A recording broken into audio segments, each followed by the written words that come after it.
I hope आप लोग बहुत ही अच्छे होंगे और आप लोगों की प्रिपरेशन बहुत ही अच्छे से चल रही होगी। मैं एक बार फिर से आप लोगों के लिए एक न्यू वीडियो के साथ आ गया हूं और आज के इस वीडियो में हम लोग जेईई मेन 2023 के पेपर में पूछा गया क्वेश्चन को सॉल्व करेंगे। तो चलो शुरू करते हैं आज का हमारा ये वीडियो। तो अगर मैं आज के इस प्रैक्टिस ट्यूटोरियल क्लास के क्वेश्चन की बात करूं तो आज का जो हमारा क्वेश्चन है वो आप लोगों को स्क्रीन पे दिख रहा होगा।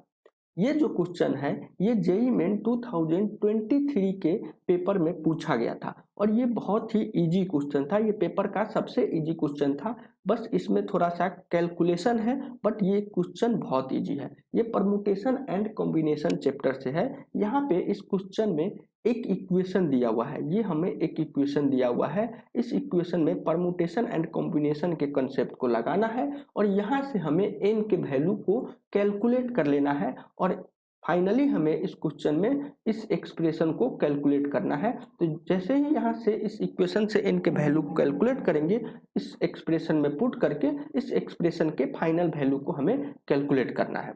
तो इसको सॉल्व करने से पहले हम अगर बात करें तो इस जो इक्वेशन है, इस इक्वेशन को सॉल्व करने में परमुटेशन एंड कॉम्बिनेशन चैप्टर के दो कंसेप्ट यूज हो रहा है। तो सबसे पहले हम उन दोनों कंसेप्ट के बारे में पढ़ेंगे। तो पहला कंसेप्ट क्या है? पहला कंसेप्ट है कि सर हम लोग जानते हैं एन पी आर को हम लोग लिख सकते हैं N factorial divided by N minus R factorial, ये होता है। और दूसरा कंसेप्ट क्या है कि सर हम n फैक्टोरियल को लिख सकते हैं, n फैक्टोरियल को हम लिख सकते हैं n into n minus one factorial. अब ये n माइनस वन है ना, तो इस n माइनस वन को हम क्या लिख सकते हैं? आगे देखो, ये है, ये n तो ज्यों के त्यों होगा, इस n को ज्यों के त्यों रखें और इस n माइनस वन फैक्टोरियल को हम लोग लिख सकते हैं n minus one into n minus two factorial. ये क्या हो गया कि इसमें से हम क्या कर रहे हैं, n फैक्टोरियल को हम लोग लिख सकते हैं n into n minus one factorial, मतलब कि n में से एक घटा करके फैक्टोरियल लगा दिए। फिर अगर हमें n माइनस वन को लिखना है तो n माइनस वन में से भी एक घटाएंगे, तो n into n minus one into n minus two, क्या n माइनस वन है और एक माइनस और कर दिए तो n minus two factorial. Same इसी तरह इसको सिंप्लीफाई करें तो इसको हम लिख सकते हैं n into n minus one into n minus two into n minus three factorial. इस तरह हम लोग इस कंसेप्ट को n फैक्टोरियल को कुछ इस फॉर्म में लिख सकते हैं। तो ये हमारा दो कंसेप्ट है। इन दोनों कंसेप्ट को हमें इस इक्वेशन को सॉल्व करने में, इस इक्वेशन से n को सॉल्व करने में, n को कैलकुलेट करने में यूज करेंगे। तो अब जो हमारा नेक्स्ट स्टेप होगा उसमें क्या होगा, इस क्वेश्चन को हम सॉल्व करेंगे। तो इसके लिए हम सबसे पहले गिवन क्वेश्चन को हम लिख लेते हैं। क्या दिया हुआ है? टू एन माइनस क्या था, टू एन प्लस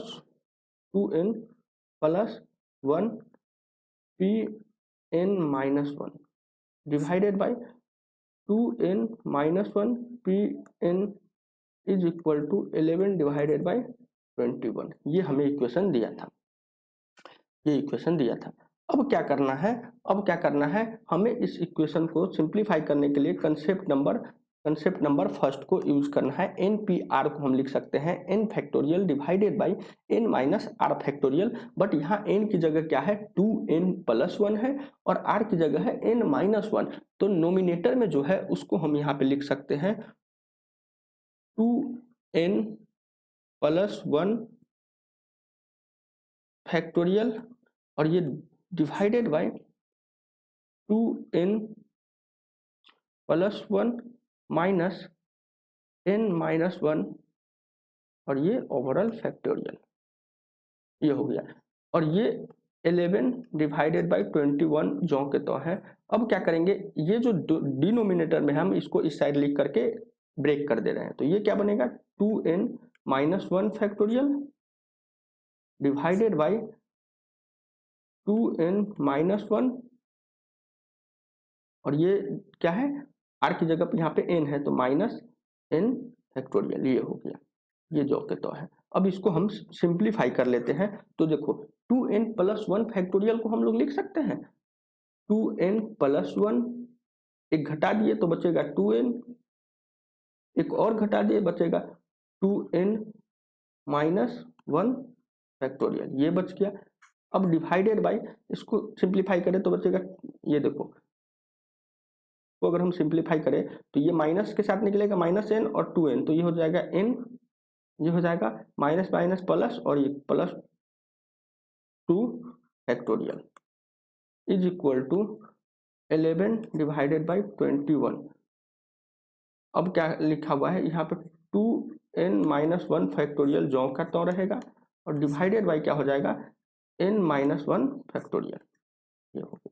अब इसको हम और सिंप्लीफाई करेंगे और क्या लिख सकते हैं सर, यहाँ पे हमें दिख रहा है कि सर ये वाला टर्म से ये वाला टर्म कैंसिल हो रहा है और नीचे बचा क्या 2n+1 divide into 2n+1 into 2n, और डिनोमिनेटर में क्या है, अब देखो 2n+2 है ना, इसको हम लिख सकते हैं n, इसको n+2 को हम लिख सकते हैं n+2 into n+1 into n into n-1 factorial. हम क्या कर रहे हैं, हर टर्म में एक एक माइनस करके लिख रहे हैं, तो इस वाला 2n+2 को हम कुछ इस तरह लिख सकते हैं और RHS साइड में जो के तो है 11 डिवाइडेड बाई 21 और ये हो जाएगा, ऊपर से तो कैंसिल हो गया था 1 divided by n-1 factorial.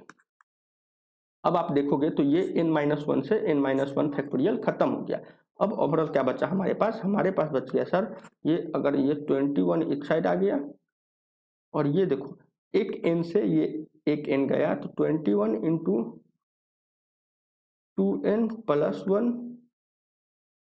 Into 2 और इस साइड बचा 11 इंटू n+2 इंटू n+1, ये बच गया।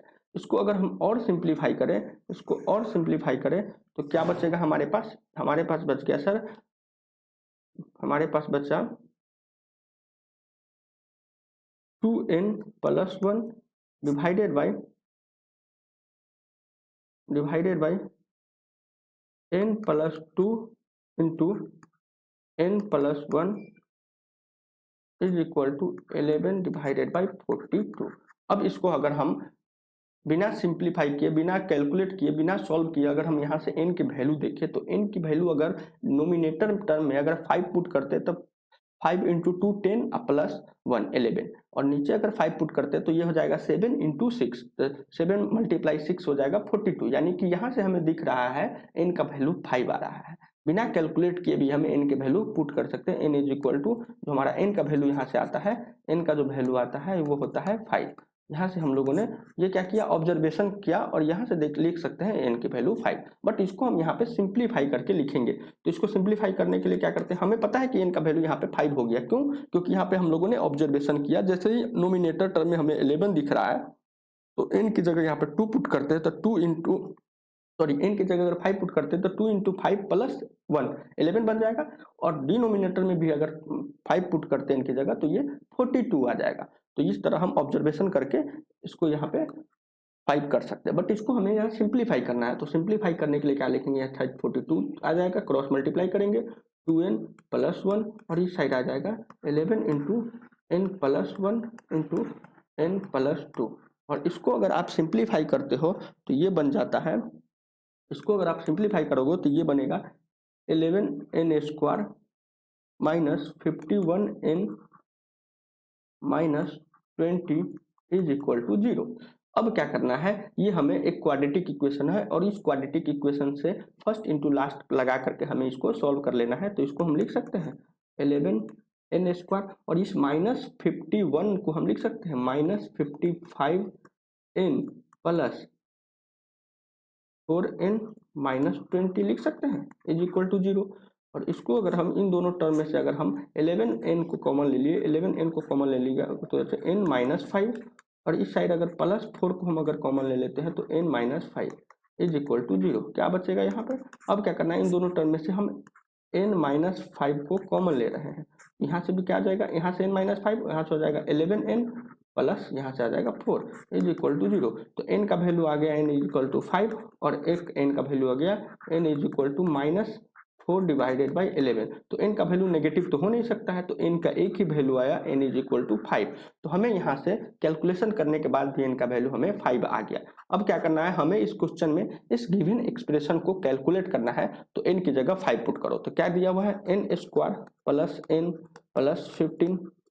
तो यह हो जाएगा n स्क्वायर की जगह 5 का स्क्वायर प्लस 5 प्लस 15।